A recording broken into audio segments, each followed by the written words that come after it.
Ladies and gentlemen, we'll be getting underway in just a minute. We're waiting to let everybody in, and then we'll get started.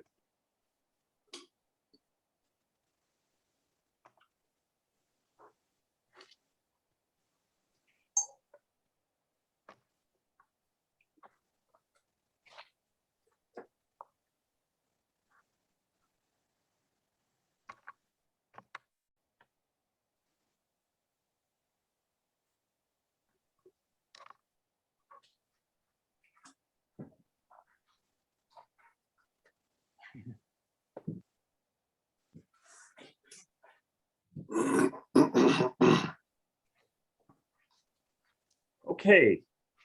Good evening, everybody. Thank you for joining this evening's program, Uncovering Adirondack Treasures. I'm David Kahn, Executive Director of the Adirondack Experience. And before we get started, I'd like to begin the program by acknowledging that the Adirondack Experience is situated on Aboriginal territories of the Mohawk and Abenaki communities. Indigenous people continue to live in this region and practice their teachings and lifeways. In 2023, the museum will open a major new exhibit for our visitors called Artists and Inspiration in the Wild. It'll be the first permanent exhibit at the museum dedicated to our enormous art and design collection. As we prepare for 2023, the Adirondack Experience is inviting scholars, artists, and creative visionaries to bring you different perspectives about our unique collection, one that has been shaped and informed by collectors and esteemed dealers, such as this evening's speakers, over many years. And this evening's speakers are Christopher English and Bob Doyle. And let me introduce them. Christopher English is a lifelong dealer in antiques, taxidermy, and high-end art. He moved to the Adirondacks permanently in 2009 and opened Antediluvian Antiques and Curiosities in Lake Placid with his partner, Stefan Dory-Shin.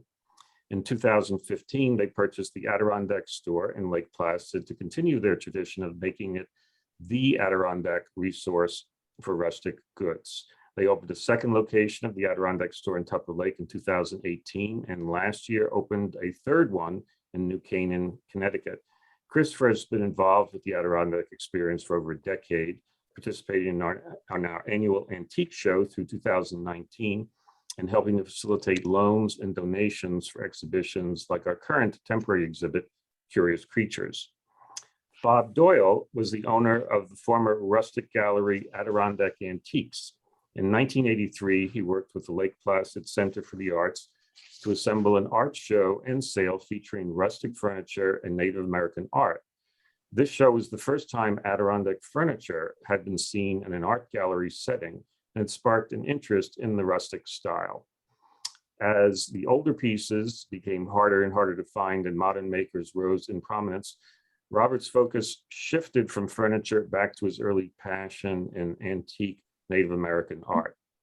Now, a little housekeeping, Christopher and Bob will speak for about 30 to 40 minutes, and then we'll turn to answering the questions posed by our viewers. Please submit any questions you have this evening through the Q&A button at the bottom of your screen.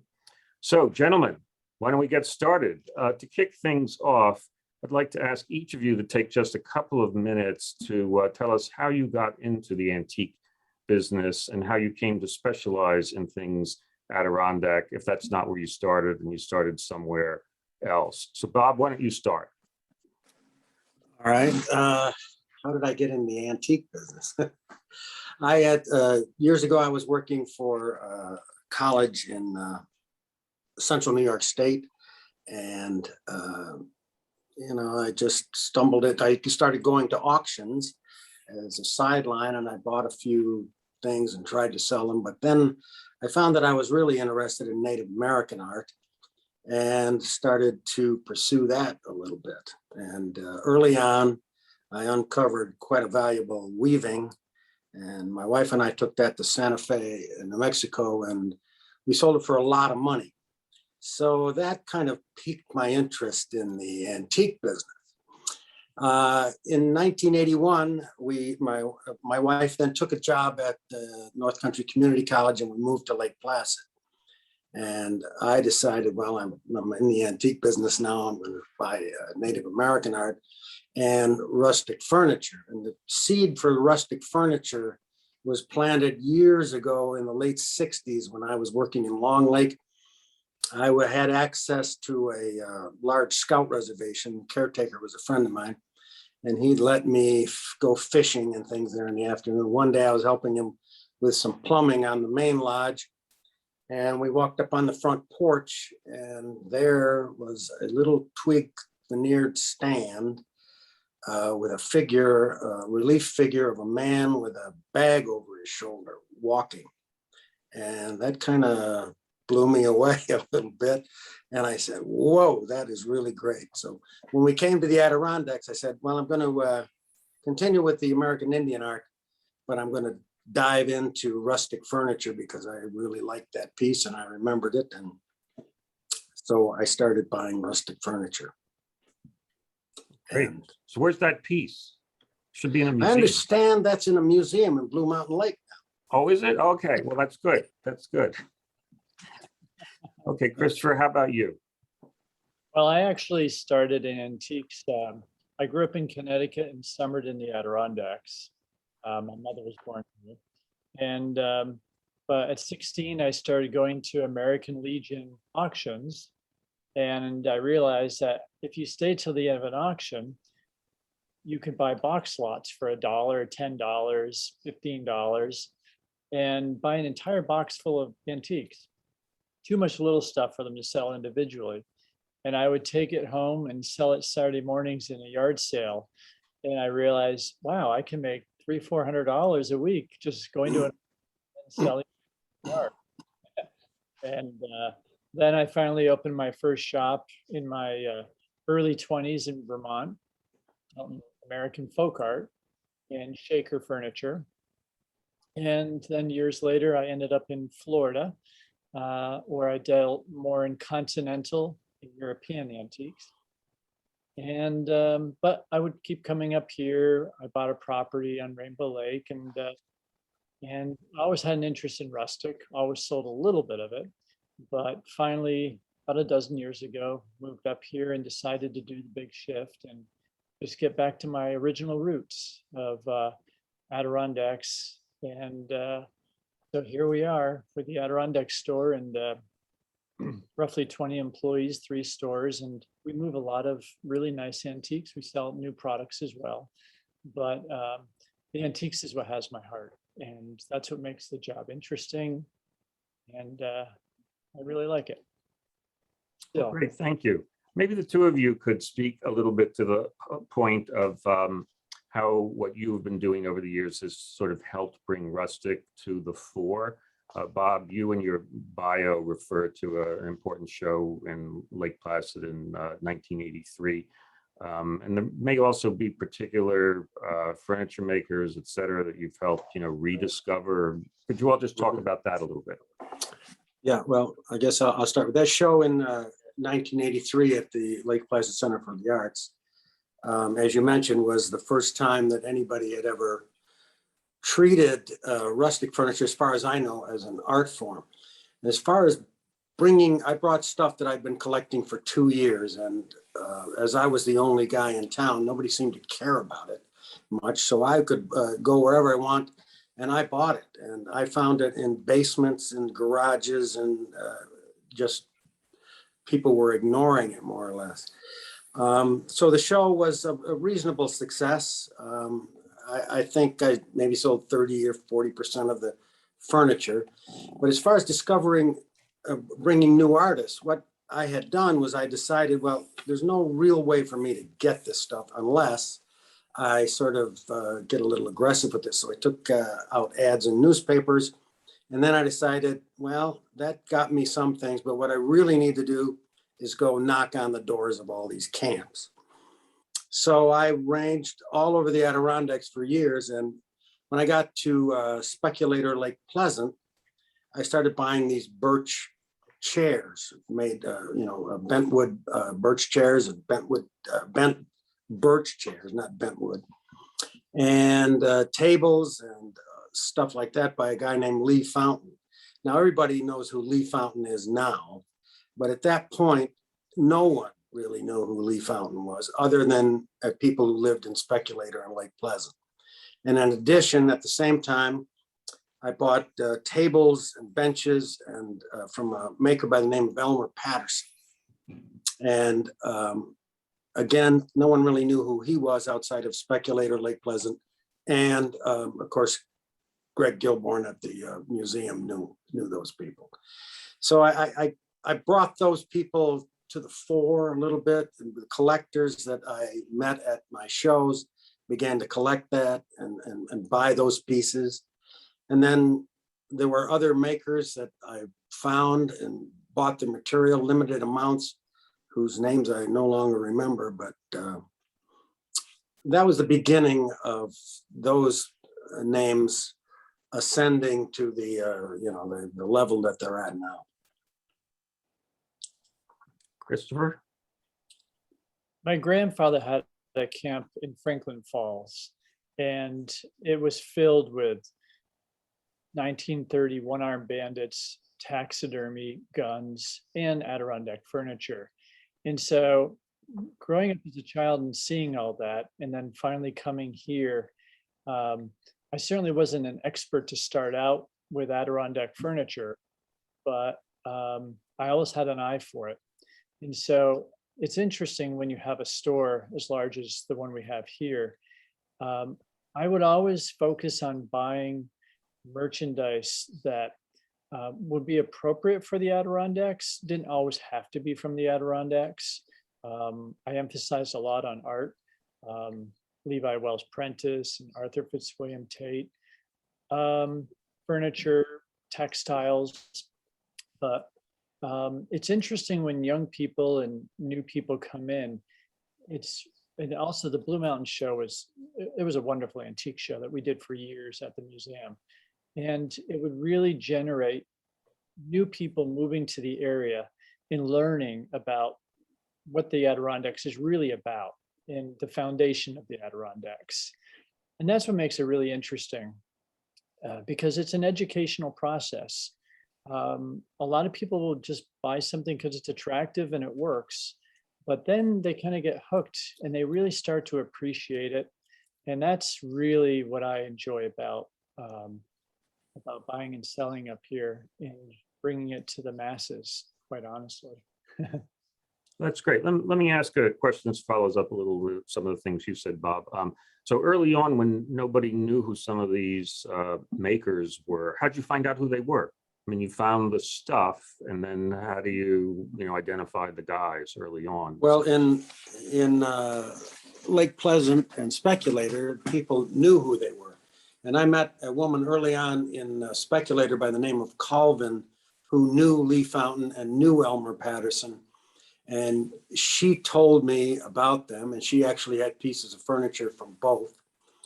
And then as far as I found some stuff in Lower Saranac Lake, Upper Saranac Lake, made out of cedar.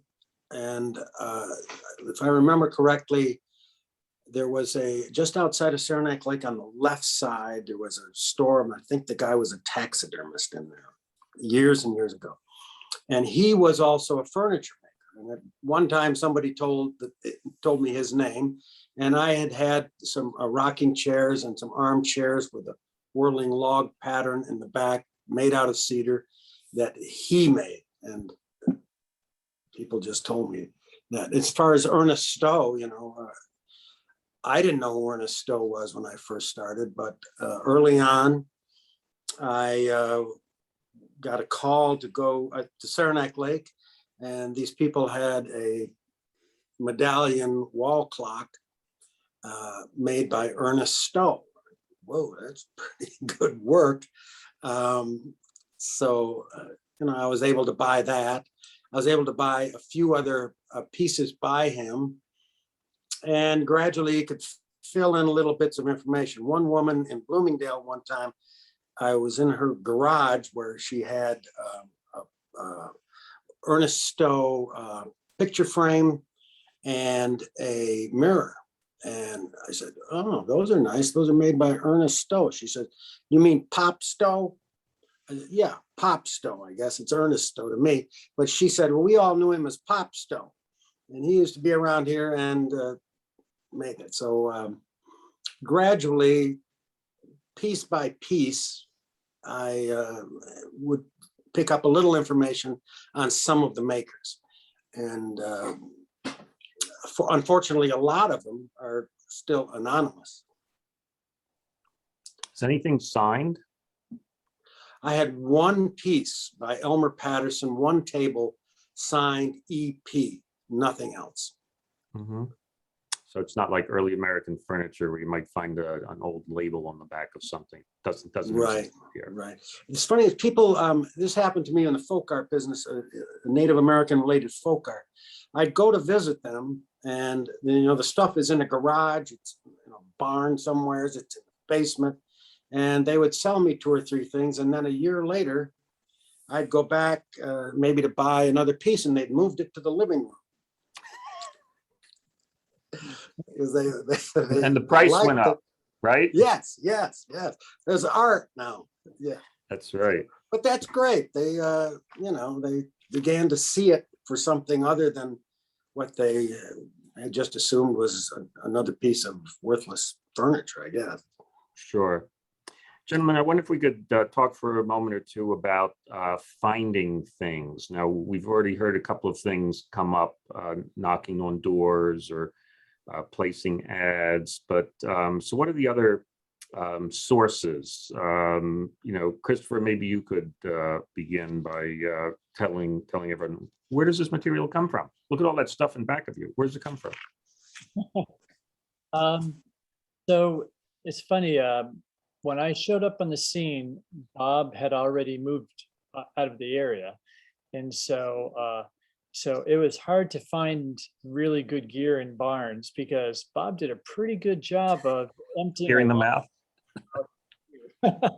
and but it's interesting because it's the cycle of life. You know, people get older, they move out of the area, they want to sell things. So it's a combination of going into people's homes, going into people's garages, going to auctions. I don't go to a lot of auctions, but you can find really good things in auction up here too.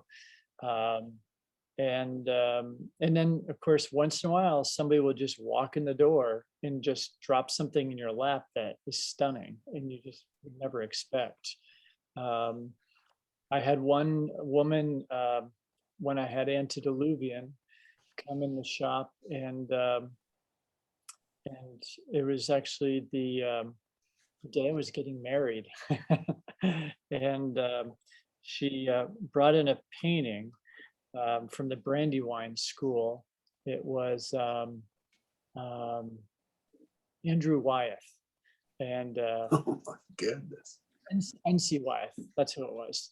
It was a small NC Wyeth painting and she said, I'd like to sell this painting. She said, I need a new roof on my house. And I looked at the painting and I really didn't know quite what it was worth, but I knew it was quite valuable. And I looked at her and I said, well, what's a new roof cost these days? And she was like, about $15,000. And I was like, well, I think I'll pay for your new roof. So things do pop in stores once in a while and drop in your laps. But it is a lot of hard work. It's all about really contacts and connections. And I'll go to one house and buy items from an older couple or bought a house furnished and they don't want all the things. And it goes really well. And they tell a neighbor, they tell an uncle, and it's years and years of having a good reputation. And you got to be fair. A good deal is a good deal for both parties. It's a good deal for the seller and the buyer. And so I enjoy the hunt. It's all about the hunt. Selling it's always relatively easy, but finding it, that's the challenge. Mhm. Bob, Yes. anything to add to that? I agree with Christopher. The hunt, that's what I always enjoy the most, and dealing with the people. I tried retail stores, but I just wasn't good at it. I couldn't stand being there. I did like going around and meeting people. And as Christopher said, if you give them a fair deal and you do well, they'll contact you again or give you a reference. I had people call me, gosh, it's 20 years after I bought some stuff from them to see if I was interested in these 2 Elmer Patterson tables still. So if you treat them fairly and you're treated fairly, it works. Yep. Has the process changed much over the years? I mean, everything's online these days. Does that impact the antique biz in terms of finding things, sourcing materials? Oh, yeah.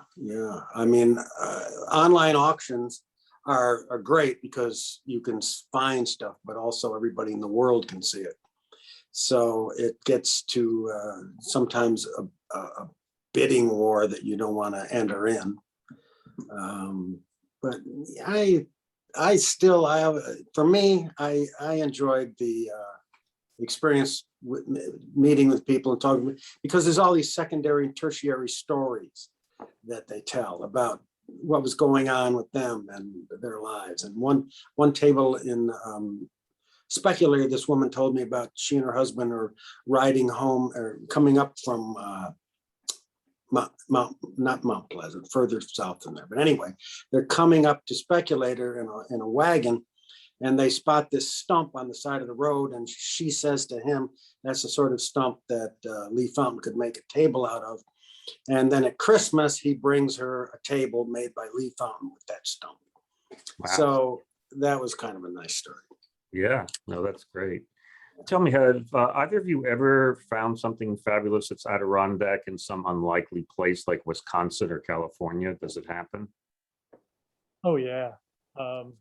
I found a wonderful, I was doing an antique show in Round Top, Texas, and I'm an aggressive buyer at all the shows I go to. Most of the dealers know who I am because I've done it for 35 years. But I was at this show in Texas, and people would just come to me with things they knew, because I always say, I want Adirondack, I want Lake Placid, Saranac Lake, even Lake George, things that would suit my stores. So dealers would look all year long out in California and Utah, and they bring me things. And one time I was in my booth, a dealer down the aisle that specialized in sports brought me this wonderful speed skating trophy with the speed skates, and it was from Saranac Lake of all places. And I've probably pulled 3 or 4 really interesting things out of Round Top, Texas from Saranac Lake and brought them back here, and people go crazy for local trophies and things like that. They're hard to find. And so that's really fun when you're in another state and you find something just perfect to bring home. That's exciting. And that's why I don't enjoy the auction, the online way of buying, because it's so impersonal. There's no, I like to touch it, feel it, smell it. You know it's real. It's hard to buy a rug online because you can't tell if it has cat urine or cigarette smoke in it. You can't see the burns. You can't see the tears. You really need to see so much in person. And that's why I do believe in the old-fashioned antique box store. So how'd that stuff end up way out there? You figure it's just people move and they took it all with them, and it's not recognized for what it is. Sometimes they're family pieces that they don't want to part with, belong to a grandfather, uncle. And I have a large sign from the Saranac Inn that I found in Texas. And it was a family that moved to Wisconsin from the Adirondacks, and then they ended up in Texas. And so Wow. I find things in Florida too, because it's retirement mecca, and bring the things they just don't want to part with them. And a lot of it is northern items. Bob, how about you? Have you found any treasures like that in unlikely places? I don't know if it relates to, not specifically related to the Adirondacks, but quite a bit of Native American art for the same reason that Christopher is saying, that people retire, move to other parts of the country, and they take some of their prized possessions with them and then sell it another day. But as far as a great piece of, I can't recall anything, no. Okay. So going down memory lane a bit, we all see these photographs of the great camps way back when in the late 19th, early 20th century. And I think we've got an image of Topbridge here, if we could show it. And maybe you could just let us know, how do you think they gathered all that stuff together? Did they call up the Bob Doyle or Christopher English of the day, or send them a telegram or whatever and say, I've got a house, I want to fill it up, and go find me all this stuff? Or where'd all this stuff come from? Well, I think that many of these people, I don't know about Marjorie Meriwether Post, but I know specific people, daughters of the family who built the camp, who would go on tours around the world and of course across the United States. And going across the United States, they rode on the railways, and they stopped and stayed at Fred Harvey hotels all across the Southwest. And those were all filled with curio shops, which carried a lot of Native American art. So I know how that got here. And I assume that on tours of Europe and things, they acquired other things of that from those countries. Also, they seem to be, I remember at Jules Bache, Winona was his camp. He collected evidently a lot of Art Nouveau stuff, and there was a lot of individual taste in each of the camps. Somebody might like Art Nouveau, somebody like Mission Oak, something else. And so that accumulated in their particular camps. I don't really know, they're just in the course of their travels, I believe. Mm-hmm. Christopher, any other thoughts about that? Yeah, it was steamship travel really created that whole grand tour era, and where wealthy people could really easily travel in luxury and railroad. And, they would bring back the wildest things from their travels. And Teddy Roosevelt go on safari and over in other continents and bring back all of these taxidermy specimens, which a lot of them ended up in the Adirondacks in New York State. And then I think the same with the Native American pieces. People would go out west and they would literally go to the reservations. It was very interesting, but everyone didn't have Adirondack gear back in that day. You'd see homes on St. Regis filled with Oriental art, which was loaded with Russian pieces. I think the Russian collection went to Hildene down in Washington, and artifacts went to the Smithsonian. But things get moved around. But it is interesting what you can find some amazing things that have nothing to do with the Adirondacks up here because of that. Right. I guess there was a camp that had a gondola, so I guess we could figure out where the gondola came from. And we have this great thing in the collection here, this enormous Egyptian tent from about 1900s. Either of you ever see that? I can't remember, but anyway, they had it over at the Adirondack League Club, and they gave it to the Smithsonian, and then the Smithsonian gave it to us. Talk about things, moving around, but it's back home at long last. Could we go back to that photo of Topbridge for just a second? Because the next subject I wanted to get into was the hunt. That was mentioned a little earlier, and I would guess that we could probably talk about the hunt forever. But why don't we start with something that's in this photograph, Christopher? Tell us about the hunt involved with something from Topbridge. This is a very interesting story. Actually, those two adorable taxidermy bears at the top of the stairs, the little polar bear, little black bear. Unbeknownst to me, I was in an auction, scrapper's backyard in Peru, New York, that had passed away. And there apparently was some things in his home that came from Topbridge. No one really knew what they were, but they thought the polar bear came from Topbridge. And there was no way to prove it, but I thought it was adorable. It was very old. So I bought the polar bear. And the little black bear, he was, you see those all over the Adirondacks, but it was inexpensive. So I bought it and it was cute. And I thought, well, I'd like the polar bear to stay here because, with a collector preferably, because it came from the Adirondacks and it supposedly was in Topridge. So I sold it to a dear friend of mine that's a collector. And and then the black bear, really, I didn't have much interest. I sold it to a friend of mine that was a dealer in Florida because you don't see a lot of black bears in Florida, and he really thought it was cute. So I sold it and shipped it off. And he loved it. And about a year later, the individual I sold the polar bear to received a book with this photo and said, "Oh my God, my bear did come from Topridge." And I'm like, "Wow, that's great." And I looked at it, I thought, "Oh my word, the little black bear came from Topridge too." And they were like a little couple.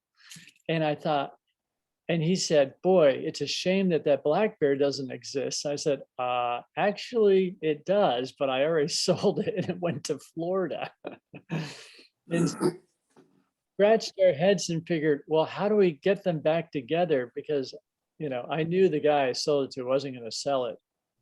So we actually, just for giggles and for fun and for pursuit of trying to do something, we actually got on a plane and went to Florida, went to visit this dealer, and we decided, let's buy a few things from him and see if we can talk him out of the bear. But we couldn't go for the bear because it was a little too obvious. So we actually bought some really nice things, some expensive things. And then at the end, we negotiated a little bit. And I said, it's like, we'll buy all that and we won't dicker too much, but you got to throw in the black bear. He likes the bear. So he did it. And we got the bear, which was really the reason we went. And we brought him back to the Adirondacks. And now they're both on exhibit with the Curious Creatures exhibit at the museum. So anybody can go and enjoy them now. And they're done. You did a good deed by reuniting these bears. That's a wonderful thing. Bob, do you have a war story or two to share with us about something that you pursued? Well, nothing as dear as that, that's for sure. As far as finding things like that, I don't know. Let me think.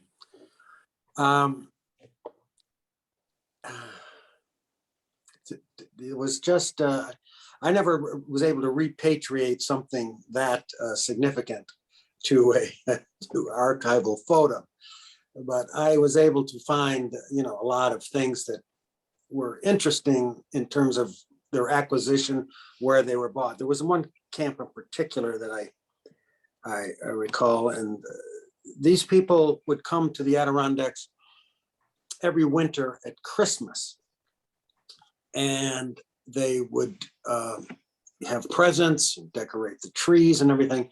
And turns out that they never took anything back to New York with them. All the presents, all the decorations and everything were still in the attic. So we went to the attic and it was just this huge accumulation of, as Christopher alluded to, a grand tour where they were in Germany and bought all these hand-painted ornaments. And then the toys were first editions of Lionel trains in the boxes and Indian moccasins that they wore at some point, and on and on and on.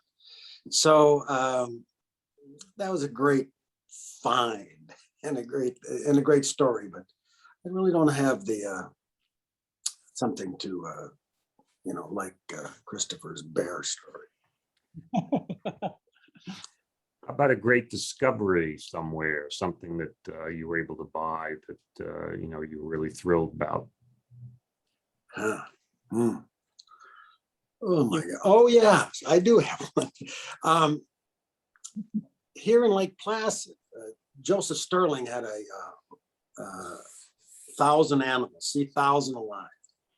And it turns out that Joe Sterling had gone to Alaska at the turn of the century, and he brought back silver foxes to the United States and started raising them. Well, along with that, he brought back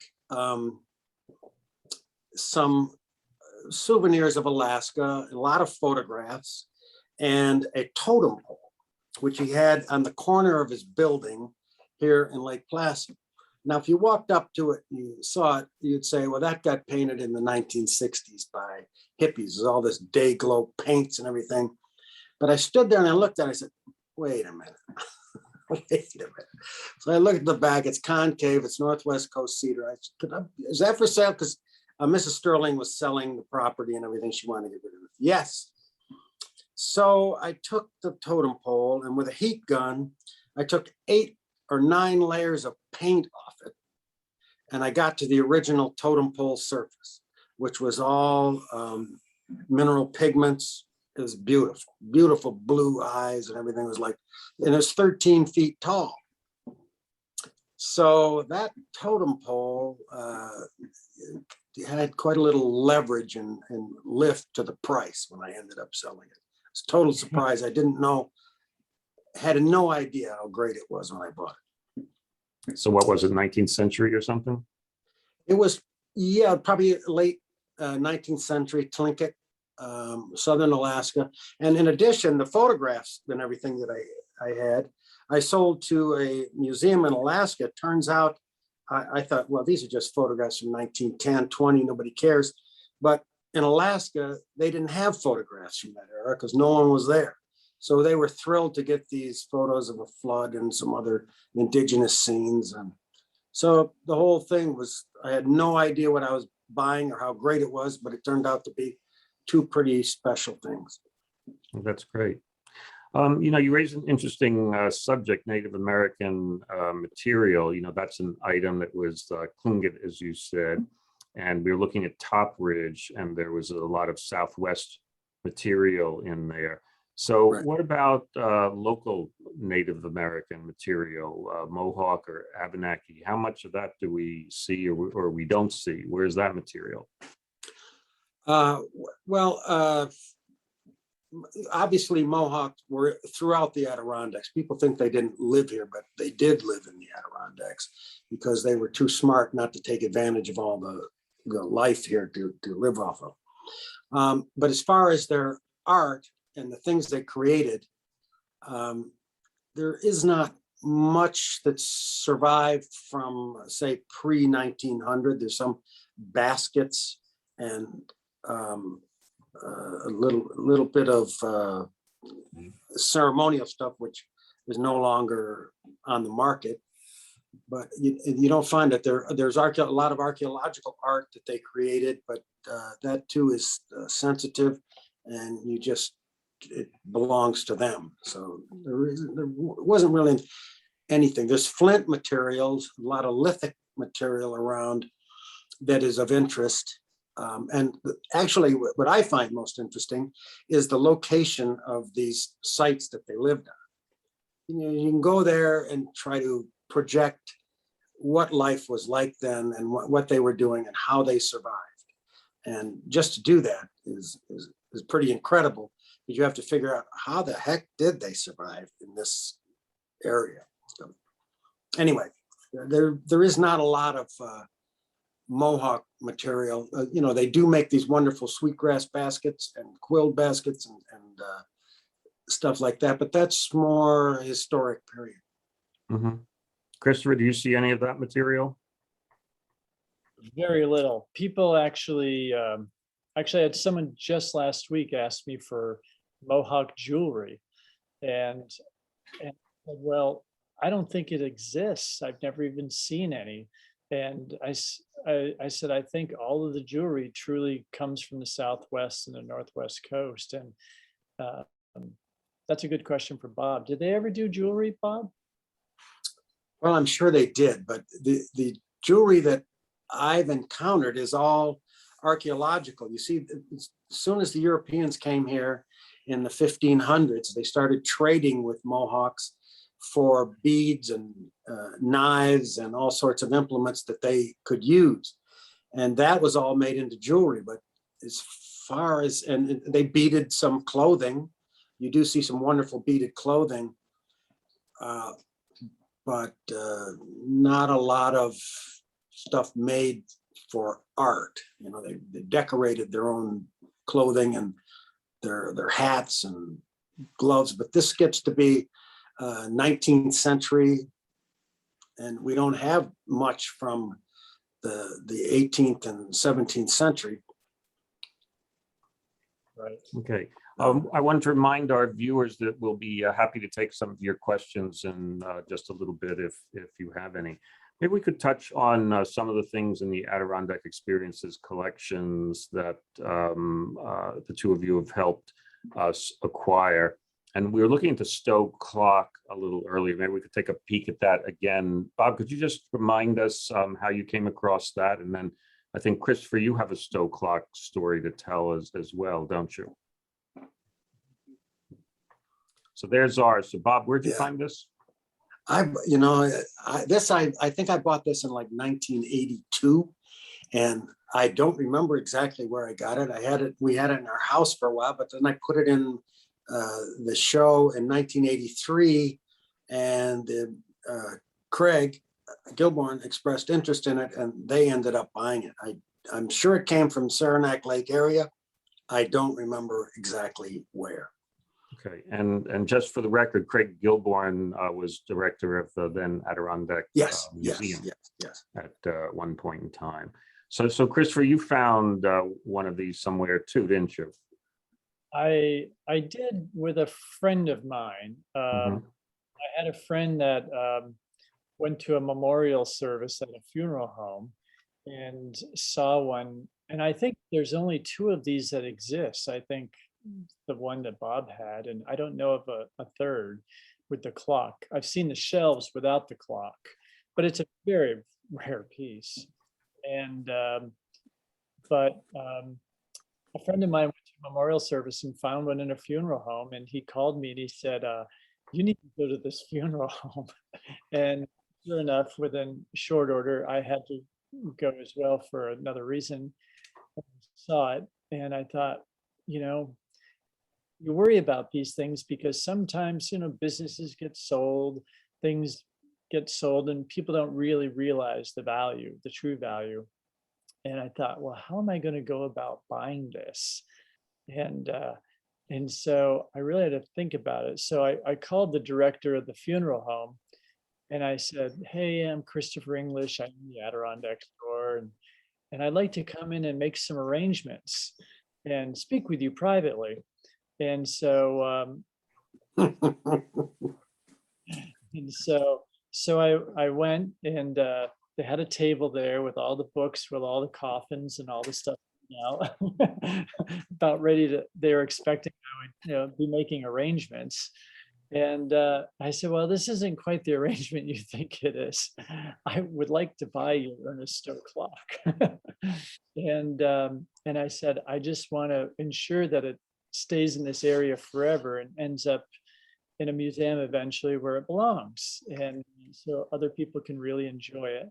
And I gave them a price that I thought was extremely strong and fair. And I said, don't give me your answer. Think about it, because it's been in their family for years. Actually, Ernest Stowe gave it to the funeral home in the turn of the century in exchange for them to bury him someday. And they didn't know if that actually happened. They have no record of that. But it was really great. So I got it, and I brought him a beautiful painting to hang in the spot, so as a gift, which they were very surprised. And they even said, wow, they said, this painting's beautiful. It's like, it's actually more attractive than the clock. Beauty's in the eye of the beholder, right? On the eye of the beholder. That's right. That's a great story. Maybe we could look at something else. How about the silk banner that's now in the collection? Could we take a look at the silk banner? And Christopher, maybe you could tell us a little bit about that. So it's coming. It's coming.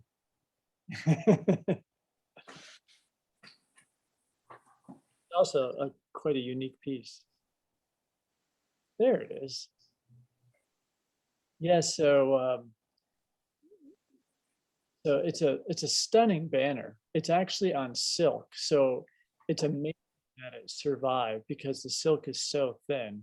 And of course, the Adirondack bat made in Dodgeville is so famous. And I actually found two of them. The first one I found in Atlanta, Georgia, and then we found another one, and that's this one here. And so I think there's only two that I know of, but it's an extraordinary thing. It's just beautiful, and just what an unusual survivor. Things like this just don't typically survive. You see the bats all the time. Advertising that period, especially on textile, really quite unique. What's the date on this, do you think?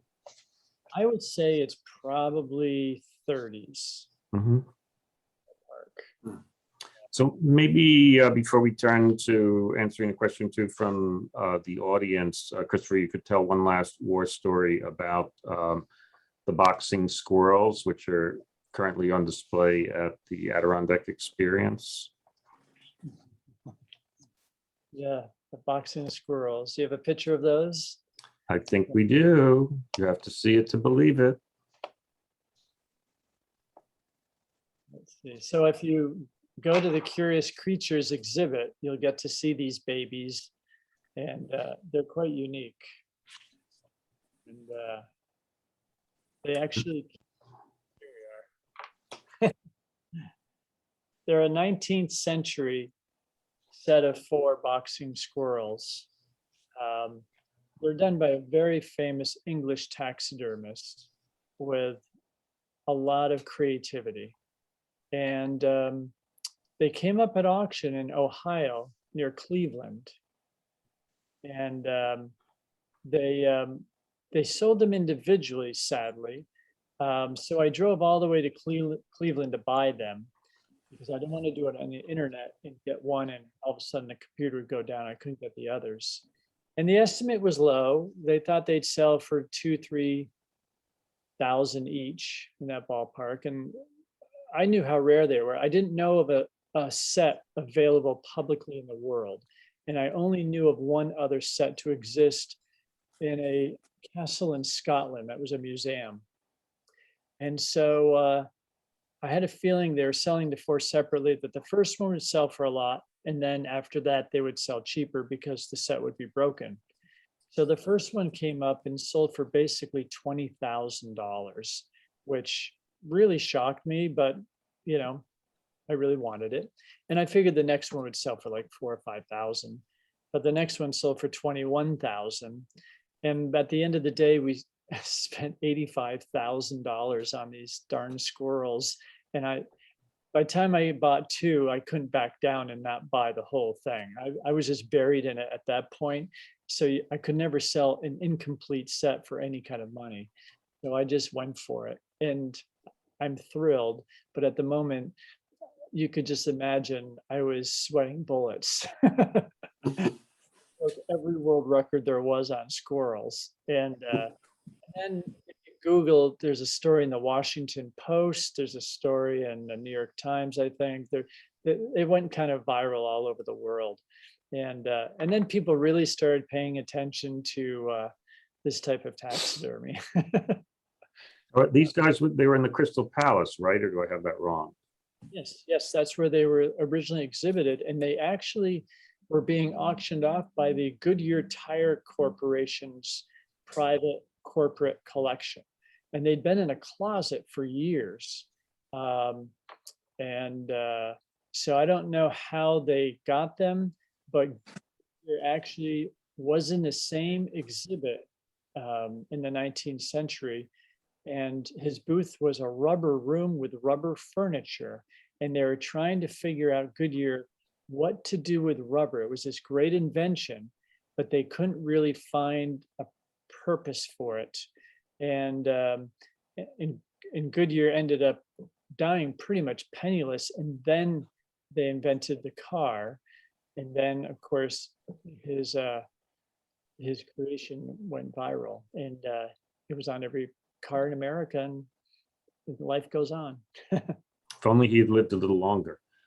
We're running out of time a bit here, but one question came up that I thought would be fun to talk about, and that's photographs, Adirondack photographs. Now, Christopher, I think you mentioned some a little earlier, but maybe the two of you could talk a little bit about what's out there that's collectible in terms of Adirondack photographs, and what unusual ones have you found, either albums or what have you over the years?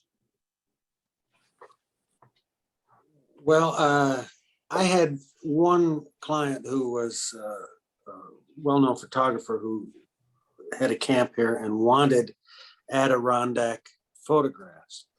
But as far as, I didn't really find anything by a known photographer. I did find a lot of photographs of people at their camp with long strings of trout hanging between them, and deer that they'd shot, and dogs that they loved, and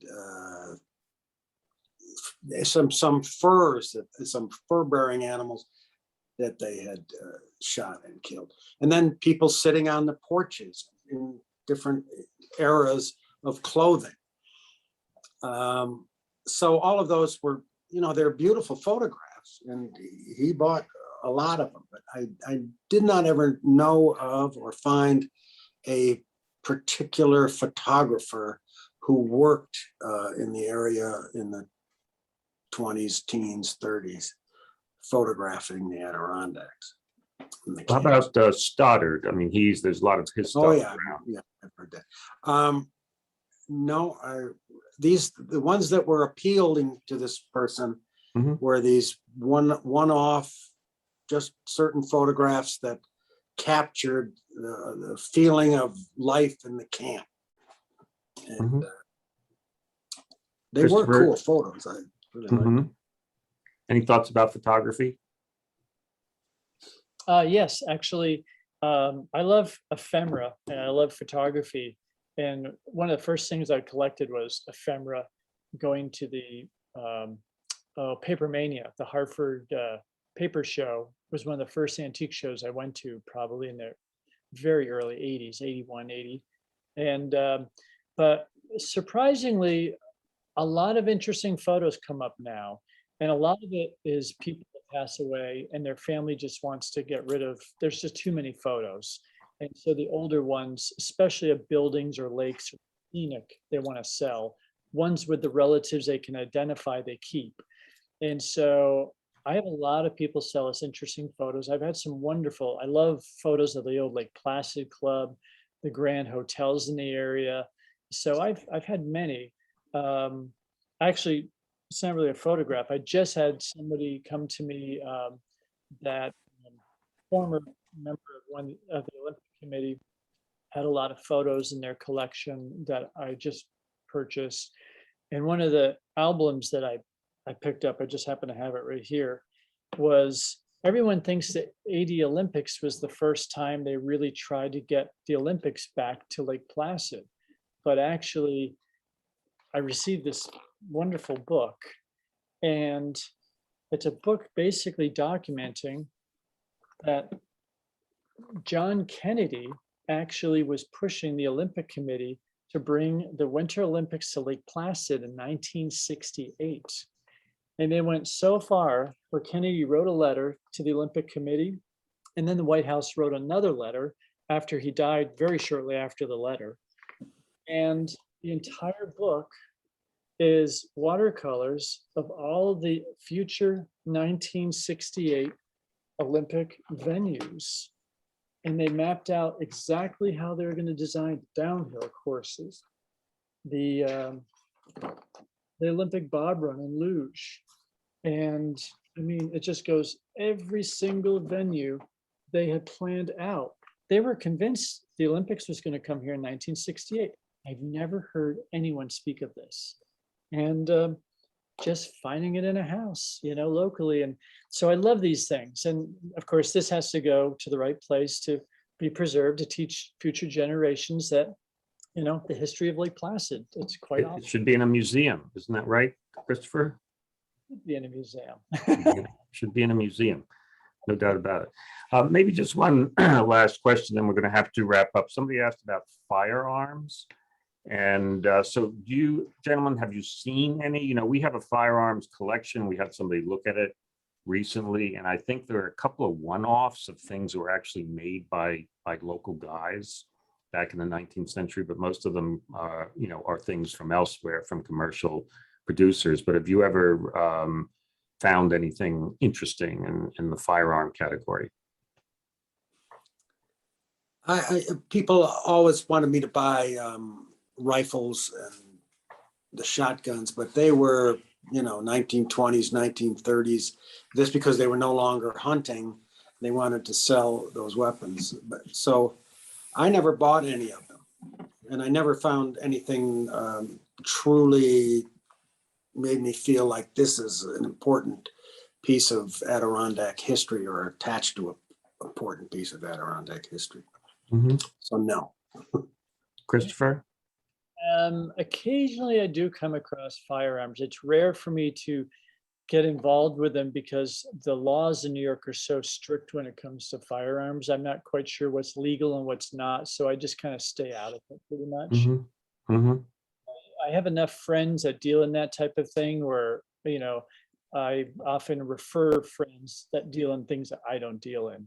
And speaking of going back to the photographs, it's hard to talk about Adirondack photography or paper without bringing up Ted Comstock as the source in the Adirondack. Great paper and great photographs. He was doing it a lot longer than we'll ever do it. And he's still so he's a resource for that type of thing. Ted's a wonderful friend of the museum's, great guy. Well, we need to wrap up now, but why don't I plant a thought maybe for the future? Maybe we could do some sort of Adirondack Antique Roadshow next year, if you guys would be interested in doing that with us, and people could come and bring treasures, and it would be interesting, wouldn't it? Yes. I don't think it's happened up here, has it? No, I mean, between Bob and I bet we could cover most bases. Indeed, no, and who knows? that'd be what we- fun. That'd be fun. Yeah, yeah. So let's try to count on that. Well, anyway, so we are going to wrap up now. So thank you, everyone, for joining us this evening for this wonderful program. And this program will be available online in a day or two, as are all of our programs that we've done recently via Zoom. You'll be able to access it via our website. And please join us next month when we'll have a program focusing on the Akwesasne Mohawk artist, Dave Fadden. And his program is going to be called Storytelling with Pigment and Spoken Words. And you'll be able to find information about that on our website. And a final word or two, this Sunday is our last event for the 2021 season, our family-friendly Fall Fest. Got a lot of F's there. And then we're actually closing on October 3. We're going to be closing a little early this year. So we're only open for another 2 weeks. And I hope you'll all come and see us. And thank you again. And thank you, Bob and Christopher. Thank you, Good night, everyone. Thanks for having us. Yeah.